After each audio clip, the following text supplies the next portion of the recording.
Hello and welcome to Spooning with me, Mark Wogan. We are, as ever, at Corrigan's in Mayfair, but this week we are at the chef's table. It's a lovely room, this one. I'm joined, as ever, by a very special guest, and we will be challenging the food that they think they love and the food that they think they hate. And I will be putting a blindfold on them. But who is my guest? Now, many refer to him as the godfather of Spanish food. He brought Spanish flavours to this country that we didn't know about. He introduced us to a Spanish style of eating, and he is all things Spanish, including himself. Will you please welcome to talk about his fantastic new book, The Spanish Pantry, José Pizarro.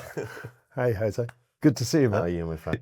But let's go right back to the beginning with you. So you were born in Spain. I think that's no secret to anybody. In Extremadura. Mm-hmm. Explain that region. Where is that, and what influences do you as a chef and a cook take from that region? Extremadura is central west near Portugal. It's a very rural part of Spain. Some people say Extremadura means extremes, very hot in summer, very cold in winter, beautiful spring, beautiful autumn. Mm-hmm. Sounds lovely. Why'd you leave? I think London is cool, eh? Food, I grew up in a farm. Mm-hmm. I never was allowed to be in the kitchen.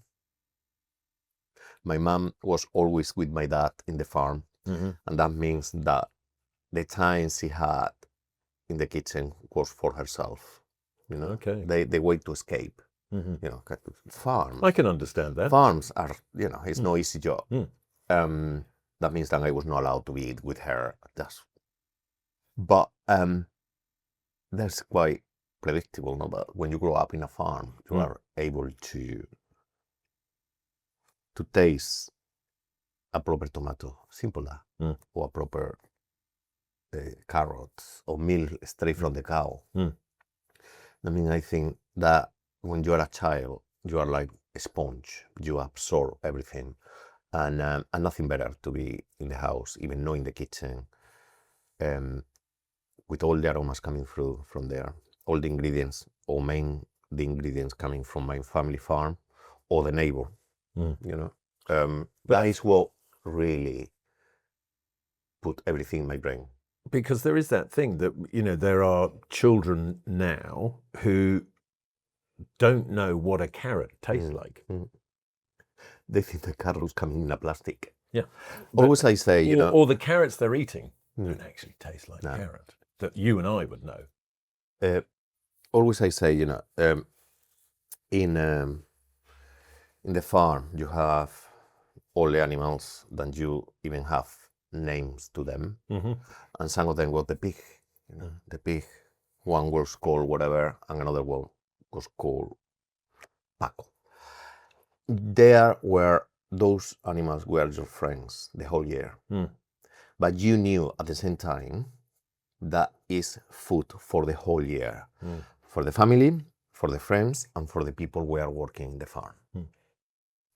And that, you go to the Christmas time, is the time for matanzas, when we normally make to go in different world the pig, when we kill the pig. And but that is quite a strong thing to say, but that made me appreciate more the food, because you know how hard work being breeding those pigs, how difficult it is to grow tomatoes, carrots, cereals, hens.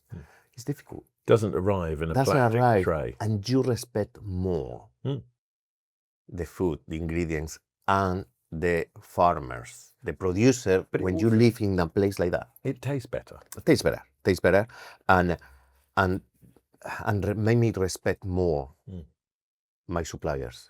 Well, I mean, one of the greatest meals I ever ate was in Spain, and we were talking just before about my friend Jorge from Burgos, and I went. He was working for a beef farm just near Burgos, and I went to visit him, and we travelled up to the back of the estate that it was on, and there was a little shack, and there was a guy, and he was there, and he all he cooked us was this, right? It was a côte de boeuf from the beef, right? And also on this farm, they bred quail. Mm-hmm. So he fried the beef off. While the beef was resting, he fried off a load of quail's eggs and just put them on top of the piece of beef. And everything was from no more than 100 yards away. And it all just tasted magnificent. It's heaven. You know, cooked over a fire, you know, that was it. And you just go... Something simple like that is the best thing ever. The simplicity, and it's noisy, you know, to cook simple is noisy because the ingredients, the memory that you are making with those beef, with those quail egg, it's going to be for you forever. Exactly. That simplicity, that flavor, that is what it's all about. Yeah. I mean, my other one was with going to visit some people in Kent who made honey. And bees were there. His wife made the bread. They had the cows that they made the butter with. And we literally sat in his kitchen, had freshly baked bread with his wife's butter, with his honey on it. And it was incredible. You just I can still taste that now. Yeah. Those kind of memories, I think you're either open to those because of, you know, how you were introduced to food. My mother was a massive influence on me and food and all that kind of stuff. But you grew up in that environment, but 98, am I correct? You went, I'm off, see you later. Bye. And were you, I mean, you didn't speak any English. Look at my accent now. I know, it's almost like listening to a Cockney. Well, I mean, you know, or someone from South London, because you appear to have been in Bermondsey since you landed. You got to Bermondsey and didn't move. No. But Well, I was in the north in the beginning, but then south is my side. Did you arrive as a chef? So you'd worked in Spain as a chef, and you decided, if I'm going to expand or kind of grow as a chef, I need to get to London? Or was it just London seemed so kind of attractive? I never was in London before, but I was head chef in one Michelin star. And we are talking about Spain 25 years ago. There wasn't a lot of them. There was nothing there. There was nothing there. Talking about restaurant, was a lot of Spanish, normal. Maybe one Italian, maybe one Chinese. The Chinese, you really don't want to go there. And the reason to come here was to learn different cuisines, to learn different spices, different technique. And I came here and never left. I couldn't get a job. Even I was head chef in one Michelin star. Yeah. Because my English was nothing. So when you landed here, where was the first place that you got a job? I got a job in Gaudi. Right. Gaudi was in Terminals. Yeah, yeah. It was amazing. Coming because Trey was there. It was a big club. And finishing, it was a quite interesting time. I couldn't get a job.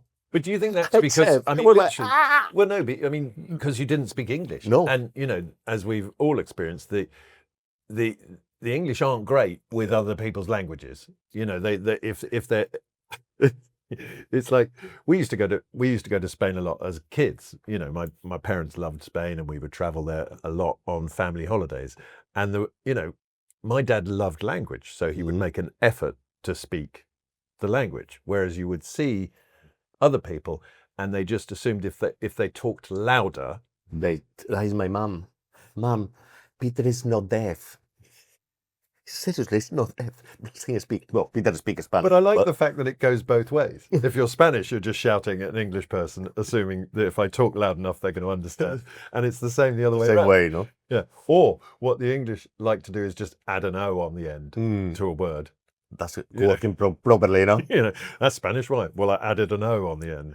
But so you come here, you don't speak English, and therefore you're surprised you can't get a job despite all your skill sets. Gaudi, but you entered a kind of Spanish community, really, didn't you? Totally. And they took you in, saw your skills and developed, and you sort of quite quickly became part of that whole Brindisa thing, which, for those who don't know, Brindisa are instrumental in bringing most of the Spanish flavors that we're familiar with to this country for the first time? Monica was, and she has the biggest importer, and she started many years ago bringing the best of Spain, and that is a big to her. Yeah. And I was working in Air Brothers with David and Rob there, and she called me. She said, Jose, do you want to be part of my new project? It's gonna be opening a restaurant in Borough Market, and I want to showcase. And this was back when Borough Market wasn't Borough Market. I mean, that we know it is now. It was a market, and this was a site on the corner of the market. Yeah, and Borough Market was the proper market, and was very important for me because I learned so much about England, British ingredients that I didn't know. You know, Borough Market was Thursday. You start working there. I was working in the market until we opened the restaurant, and Thursday all the farmers arrive. You know, to tidy up the cleaning, watch it, brush the market. Then Friday we open, Saturday we open, Saturday evening go to the pub for a couple of pints. You were absolutely dead and tired. It was busy. It was a market where you learn, you enjoy, and you buy ingredients for the weekend. Now, you know, it's different market now. Yeah, I mean, respect what they do. Yeah, but yeah, it's a different experience. But you say you're over here. You've essentially come here late 20s, early 30s, kind of ripped up the rule book of your life, learnt English, start to get recognised as a chef, involved in things, and you are subsisting on this. Which flavour is that one? Beef and tomato? Yeah. I mean, I've got some hot water here. We're going to make this and we're going to eat it. Yeah. Because this is a pot noodle, a beef and tomato pot noodle. What is the chicken and chili and mushroom? Now, hold on. There's a frightening looking sachet in here that says it's in your hands. Tomato sauce. I don't know this one. Well, you're going to try it now. You know what? These pot noodles, here we go. I didn't have one for a very long time. Save many evening for me. Really? Yeah. You finish work, as we do. Now, as far as I know, you're the expert here. What you do is you pour the water in and put the lid back on. Yeah. And let it... And leave it out and then just steep. Right, so we're going to put that over there.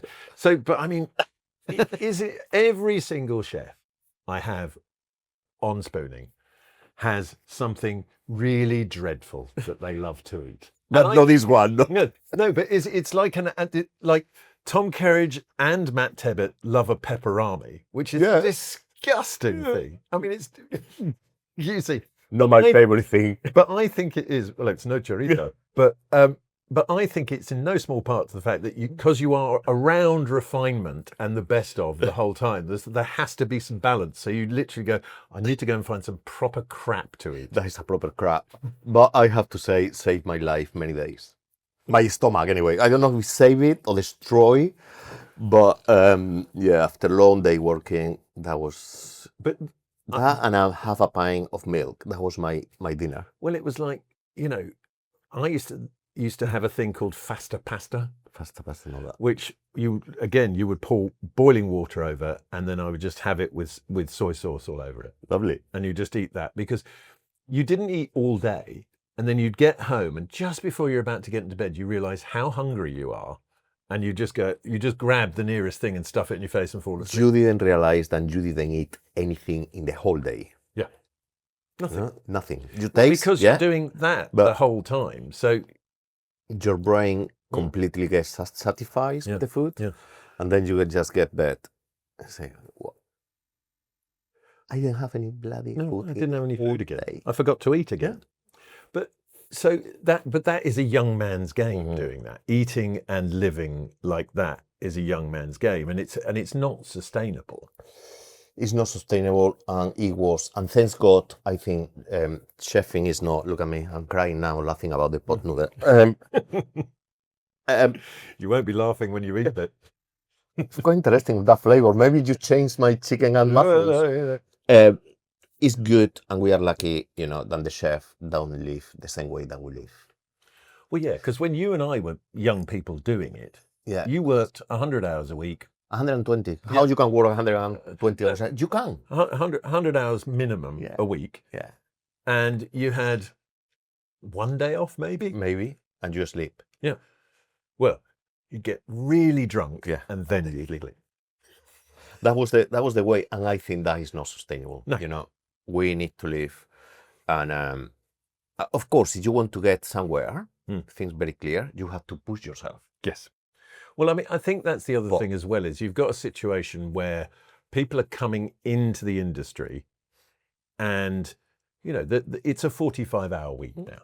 50 tops, maybe. 52 top. Yeah.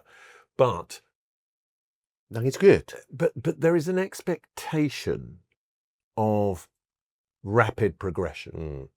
And you're like, well, no. I mean, part of me wants to go, you are working half the hours, so it's going to take twice as less. You know, so it's the expectation. It's it's quite good, as I say. But what so many people come and say, why you do write? Where did you get to writing books? How did you know what I mean? How you have few restaurants? How you travel? How? And it's not because I've been working 100 hours a week. It's because I really push myself to try to bring Spanish ingredients to the UK. But it's also that thing of and what before that as well. You know, but people know the Jose that they know now. But you know, were you nearly 40 by the time you opened your own restaurant? You were in your 40s. It's like, you know, I was sort of 20-year overnight success. It's the most incredible thing, you know, to be here with you, to be talking about what it's all about, you know, Spain, Spanish food, our career. But it's been hard work, my friend. It's been amazing, you know, amazing. But people pretending now things are easy, and things are not easy. It's tough. It's tough out there at the moment. I mean, to open a restaurant is not the easiest thing in the world. To you know, and even when you open the restaurant, it's bloody tough. You know, I seem to be stressful, and I seem to be busy closing them at the moment. You know, I spent a long time opening them, and now I'm closing them. I mean, how many have you got now? 7. You got 7. I mean, that's 8. I had 8. Yeah. And the one in the Broadway Circle in the city. Yeah. I didn't reopen. Everything ready to sign the new list, new design, new name, new concept, everything ready. And a week before, 4 days before, 5 days before to sign the new list, and another 10 days before to start building, I say no, and no. You know, I already spent 100K doing the whole design and the new concept, and then I'm gonna spend another £800,000. If you say, okay, my new lease is gonna be 10 years, maybe you get 1 year free rent. How in hell with the hell that we have from this government? How the hell are you gonna recover help from this government? Yeah. How the hell are you going to recover only nearly £1 million? You're not going to. You are not That's going the thing. to. I'm not the way worried. It's structured at the moment, you're not going to. With VAT, with national insurance, coming out with COVID, ingredients, stuff that deserve to get very well paid indeed. Supplier. I'm not working for the, you know. All right, let me ask you this question then, which is the question I ask everyone who is an owner-operator in our industry at the moment. And it's the worst question, but it's an interesting one. How many months of the year does your business make money at the moment? Look, rather than it all going to the treasury. It's tough. We are okay. You know, we're working for 15 years now. That means that things are not. But what is happening in the business now is you just thinking yourself, I work hard because I love it. I work hard because I have, I don't know how many employees, and I really want to do well for them and for me. Want to keep people in jobs. You have to. But it's a business. what we need to think is a business. I'm not working 100 hours a week for nothing. Yeah. If I keep going sometimes, it's because I do believe in what I'm doing and I love it. And I'm very proud to build what I did, build myself and my team. But why hospitality is not looked after?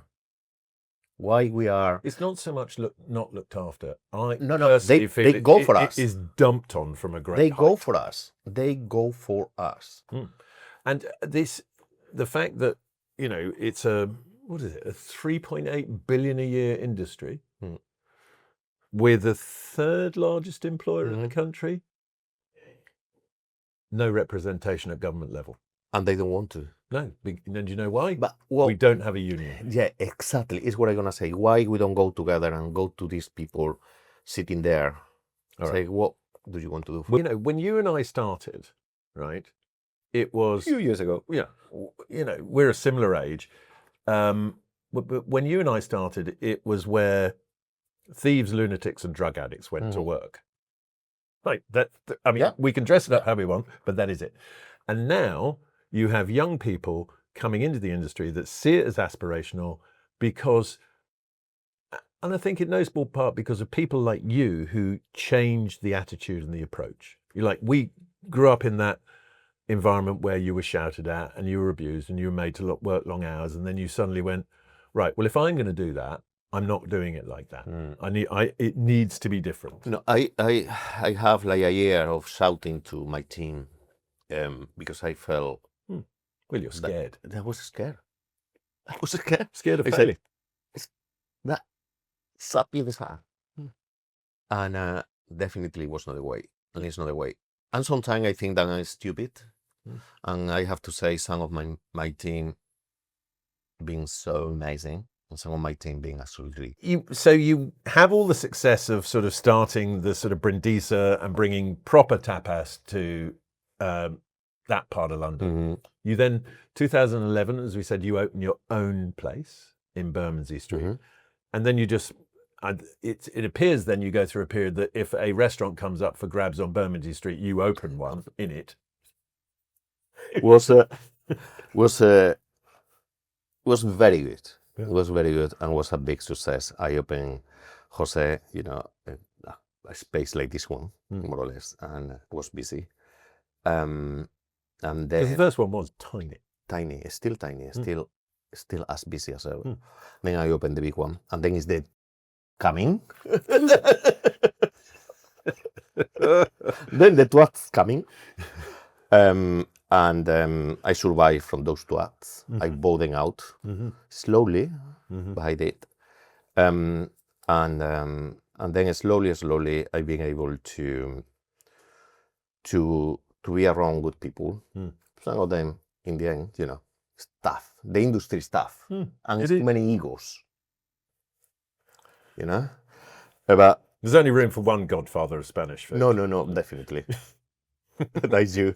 We just it's see with the cheesecake. It's Susan is the cheesecake. Susan, the godmother of the godmother of Spanish cheesecake. Definitely. Yeah. Now she has the name, and being amazing to be able to survive the difficult time, survive COVID, survive what is going on now, and hopefully we're keeping going. Yeah, keeping going, doing the, you know, doing the simplicity. It does appear to me that, you know, as you settle into the mid part, the José Pizarro train goes from strength to strength. You know, you are bucking the trend, and I think it's because of what you've learned over the years and how to be nimble and how to change and how to, you know, because if things don't work, change as soon as possible. Yeah, but I mean, like, you know, you have restaurants now in Dubai, Abu Dhabi, yeah. You know, Abu Dhabi.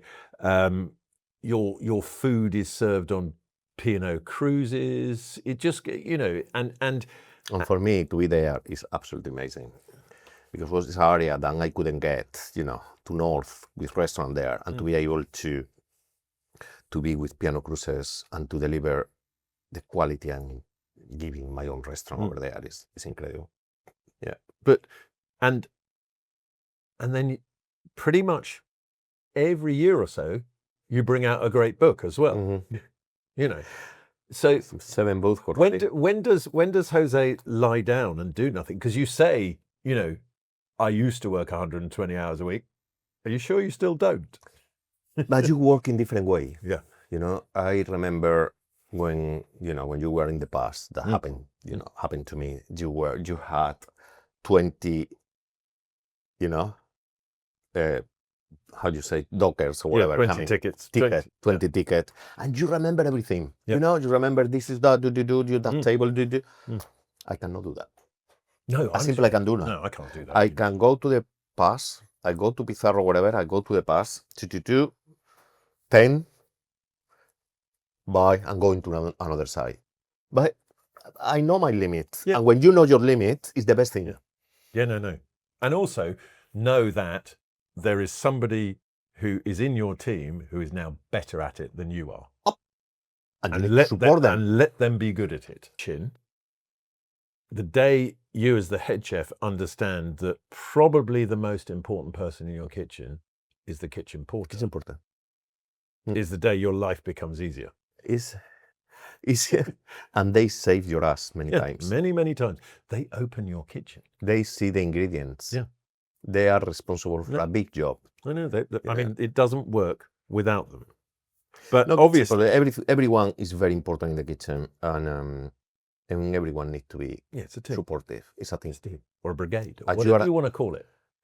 As good as your team. Yeah.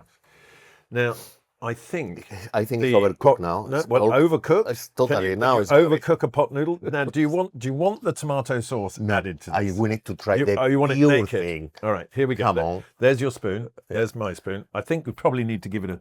Look at God, that. looks disgusting.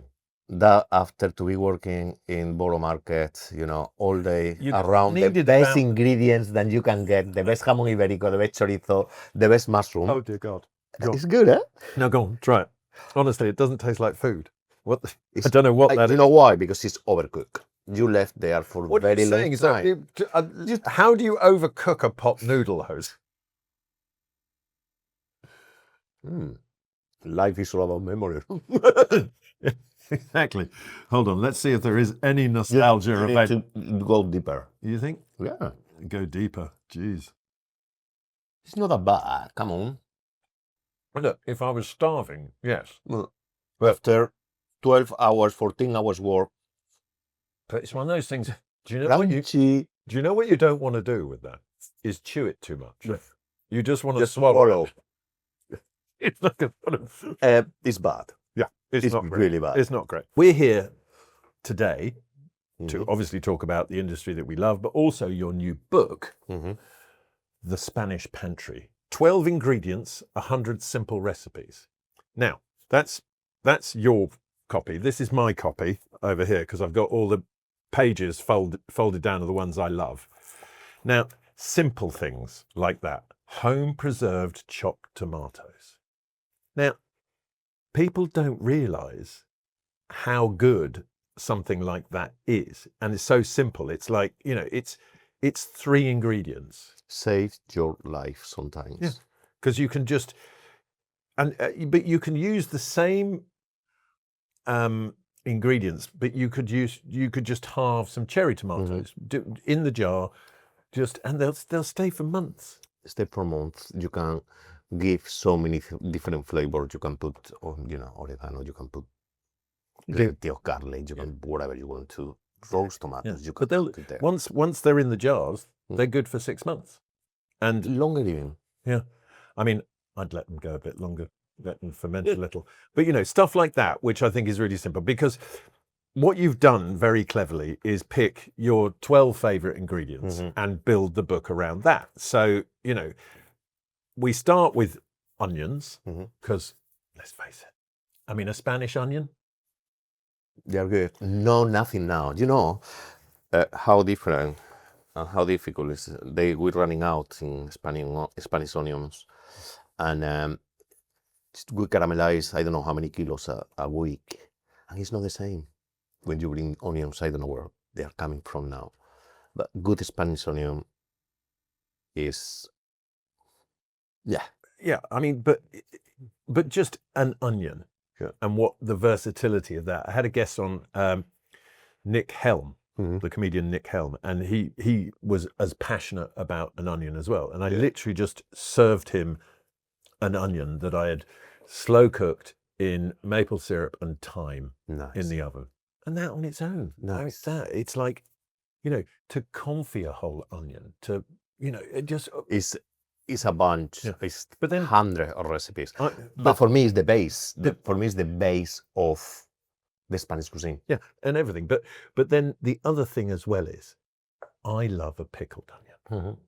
There is something that will, just a piece of cheese or any roast or even for the stewing. Just add to the stew. Yeah, it's just, but you've done it with chicken liver pate here, which is, a great dish. And then we move on to this one here. I love that. I love that. And so that is pinchos moruno with romesco. Now, romesco is one of my all-time favorite sauces. But weirdly, you've got a slight allergy to red bell peppers. Is that correct? No allergy, it's intolerance. Right. But it's funny enough with the bell peppers. In my house in Spain, I roast them and I can have a kilo. Really? So if they're cooked, they're raw? Cooked and they are raw, definitely not. No. I need to be careful. I think it's because the one I buy in South Spain, they are proper, I roast and I peel them very well. Maybe the skin. Yeah. I don't know, but do you think it could be insecticides, farming types, all that kind of stuff. But, a well-made romesco sauce, which its base is peppers and almonds, is, it just sort of goes perfectly with almost anything. Great with roasting, grilling, everything. But my recipe, what I do, I normally change with ñora as well, with dried peppers. Oh, yeah. And those dried peppers giving really great flavor, and they are okay for my stomach. Very good. But like I say, so you focus on the, on almonds, on peppers, on all your sort of the ingredients that inspire pretty much most of your cooking throughout this book. But mainly, if you read that you did read so many intros, really the ingredient is remind me something. Yeah. Of my history, of my past, of my mom, of my friends, of my dad, of my neighbors, or whatever. That is the. But I love that. But just that's something you just wouldn't see, which is the dish is a rib of beef with an almond and tarragon salsa. I think tarragon and almonds, as we know, goes well together. Yeah. Proper beef. This one was from retinta. Retinta is a breed of cows growing, you say? Reared. In South Spain. And this is so great because you go from through the coast of Barbate, it is, where's my house, and you see the cows in the beach. What, like... walking on the beach, in and out. What, with sun hats and umbrellas? Almost. I asked them if they need sun cream. It's absolutely amazing. Google the cows in Cadiz, and you see them living the best life ever. A happy cow. Happy cow. Happy cow. Happy meat. Happy cow tastes better. But this is, takes you back. This particular dish, the beef with the almonds and tarragon salsa, takes you back to your time with the Air Brothers with David. Because that was a very meat focused. Yeah, and many things I learned with David was herbs. Herbs in Spanish cooking is not very popular, and I remember always It was strange. I kind of, I don't, because I think of it as, spices and depth and all that kind of thing. And then when you actually pair the dishes back, you go, oh, yeah, you might get a bit of oregano, you might get a bit of parsley. But there's nothing big in Spain about herbs. Thyme, bay leaf, it's not herb, it's whatever you want to put it. Parsley a little bit, coriander in the island, but not really much herbs going on there. Well, look, That I remember. I think it's a spectacular book. Yeah. I think, the nice thing is that, I read a lot of cookbooks, and I have a lot of cookbooks, and my much to the chagrin of Susan is like, where are these all going? Where are going now? But I can't. I can throw away a book or give away a book that I've read, like a fiction. Yeah. I can't. I have to. You can't throw away. You can never throw away a cookbook. And you see, after many years you see how things of the book, the picture, the title, I mean, you look. everything. You look back at it. I mean, I've even got like a collection that I inherited from my mother, which are essentially magazines. Wow. Australian Woman's Weekly. But some of the recipes are really good in them. But it's like they're these tatty magazines. And Susan's like, what did I said, no, I can't throw those away. Leave it there. I'm gonna leave it there. Don't touch it. I think cookbooks, when you do with your heart and you do believe in the recipes and in the ingredients, is something very pretty and something, it's not easy to have a book. No. And as you Nobody's say, ever asked me to do one, to be honest, Jose. But as you say, I probably no should have time. been more successful at it, but there we go. You are already. Well, look, we've got to that time of proceedings where I've got a rather fetching. Are you sure that we have blindfold? I cannot look. If I take my glasses, Look, you got to play the game. And look, I've got you a nice blindfold. This one here from our friends look at at that. Smug. Look at this, got little eyelashes on it, and it is time for you to don the Spooning with Mark Wogan blindfold. Are you ready? This is an You're gonna be good exercise. with me. I'm going to be nice to you. Trust me. There we go. No, yeah, this is work. Yeah, they work. I mean, I'm going to make sure you don't see anything, Jose. Don't worry about that. There we go. Look at that. It looks good on you, that. I need a picture, please. There we go. So here is the first spoon. Oh, I thought you were going to take it off there. No. I'm going to feed you. So here we go with the first flavor. Cold. What I need to do. Open wide.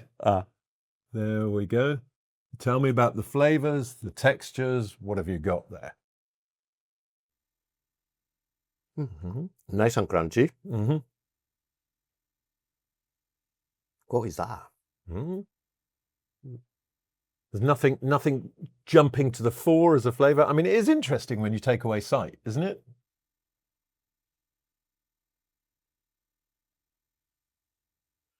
I mean, I just, You have tomato here. Yes, good. Tomato. You have garlic. Yes, there is garlic, but in what form It's is that? fried. Well, is it fried garlic or is it I mean, look, this, take it off. Take the blindfold off. You need to see this. That is an amalgam of all your favorite ingredients in one dish. Oh, you fucker. You know what?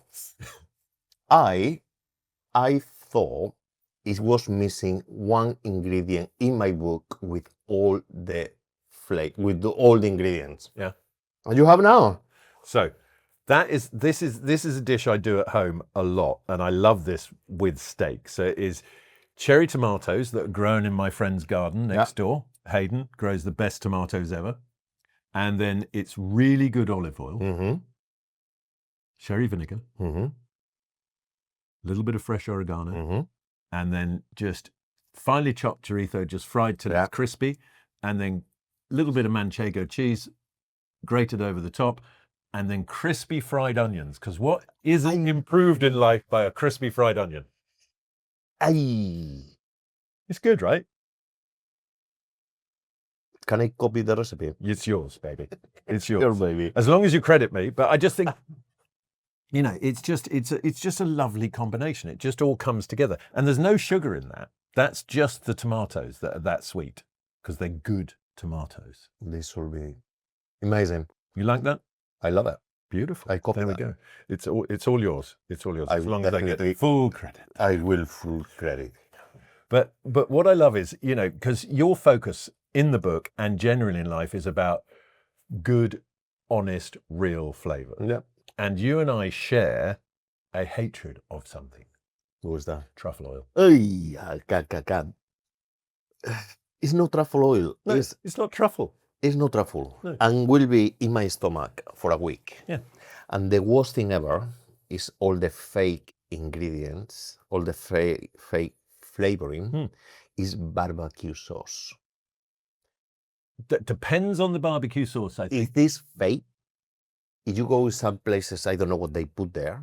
Oh, well, no, but when it's got the fake smoke flavour, Yeah. awful. Yeah. Awful. I went one big company to do some food testing, and I think that broke my life forever.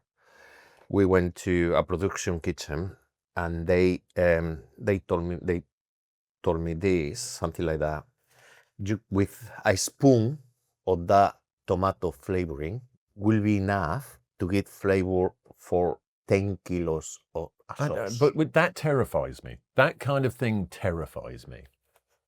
And where somebody's taken the time to concentrate it down to that. Why? No, not so concentrate. It was absolutely fake, everything. Yeah.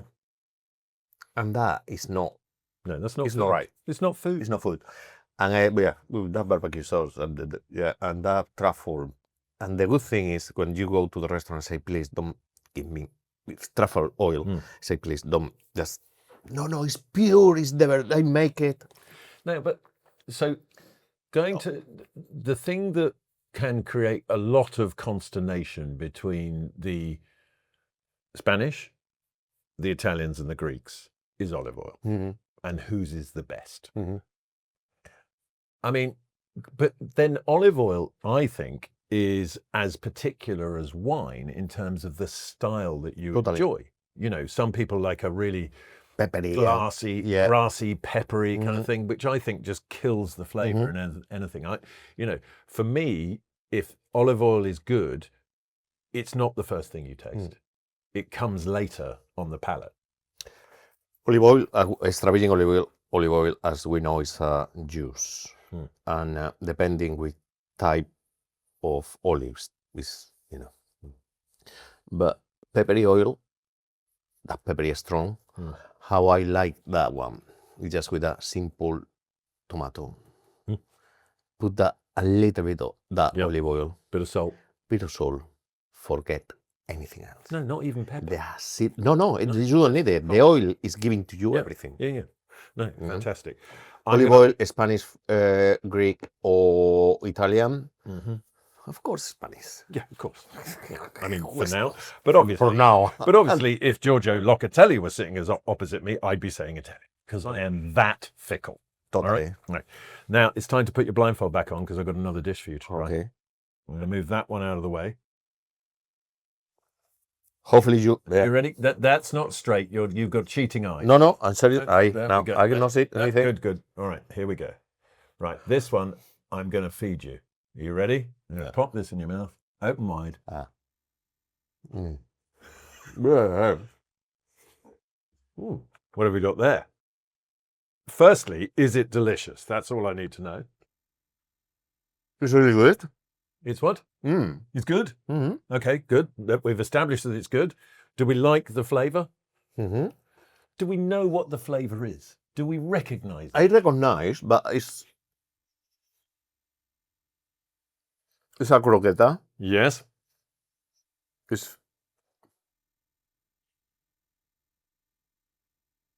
What kind of croqueta? It's meat? No, Definitely not. No. Take the blindfold off. That is a saffron and prawn croqueta out of your book. It's amazing. Cooked by my own loving hand there. Do you know what? That's a great recipe. Do you know what I liked about this one is your balance of butter to flour and how that creates the perfect structure. I cannot. Say whatever you want to, but I didn't recognize my croqueta. Are you saying it's because it's been poorly cooked? It's very good. It's amazing. But it is that thing. It's funny. When you get a ball of food put in your mouth, and you've got to kind of break it down. It takes a while. I bet you if I'd fed you another one, you would have got it the second time around. I hope so. Yeah. But they're really good. I'm quite happy with those. They're really good. I think croqueta is It's a, if you get the balance of bechamel, Mm-hmm. you got it. Because some people, you will go some places, even quite reputable Mhm. Spanish restaurants, where they're overdoing the bechamel because they get a better margin on it. But it's not, that first time when you're away in Spain and you have a jamón croquetas in a tapas bar for the first time and you go, oh my good God. Because, It's good. what we grew up with in the UK as croquettes were potato croquettes. In France, they make it like that. That you put in the oven and they just went alongside whatever sad little piece of meat you were having that day. These are a very different thing. This is Good. but I love a croqueta. I love a good croqueta. But- It's the bigger cells. But anyone, look, to just so that you can make perfect croquetas yourself, that balance of the butter and the flour and the milk is good. makes the perfect kind of. The thing is you get the bechamel, you just can add anything, and then you play as well with the stocks, to give it the flavor. Yeah, but that was I enjoyed making those. I've enjoyed eating them, and I thoroughly enjoyed serving them to you. Yeah, but I'm embarrassing myself. But this book is That's fantastic, good. and it's got great recipes in it. 100 of them. 12 ingredients. 100. If you had to pick one of those 12, what would Jamón forever. Jamón forever. I mean, I kind of agree. Like it is, good Spanish jamón is sort of everything. Because it's, Lazo fino, plato de jamón ibérico. and that is why, because, in Bilbao, Yeah. Globo, Yeah. the tapas bar in Bilbao, Globo, I was sitting in there discussing wanting to have a tattoo with my wife. My wife hates my tattoos. And she said, you can only have it if I get to choose what it is. At that point, a plate of jamón went down on the table and he said, you're having a pig. There it is. Hey! And that tattoo was done in San Sebastian. Amazing. Yeah. Good place. I didn't know for tattoos. Yeah, well, I found somewhere. That's it. Where there's a will. But I want to wish you every success Thank you. with the Thank you Spanish for having Pantry. me. It is a great book. You are a great chef. You're a great ambassador for the industry. And long may you continue. Long may your success continue. Thank you.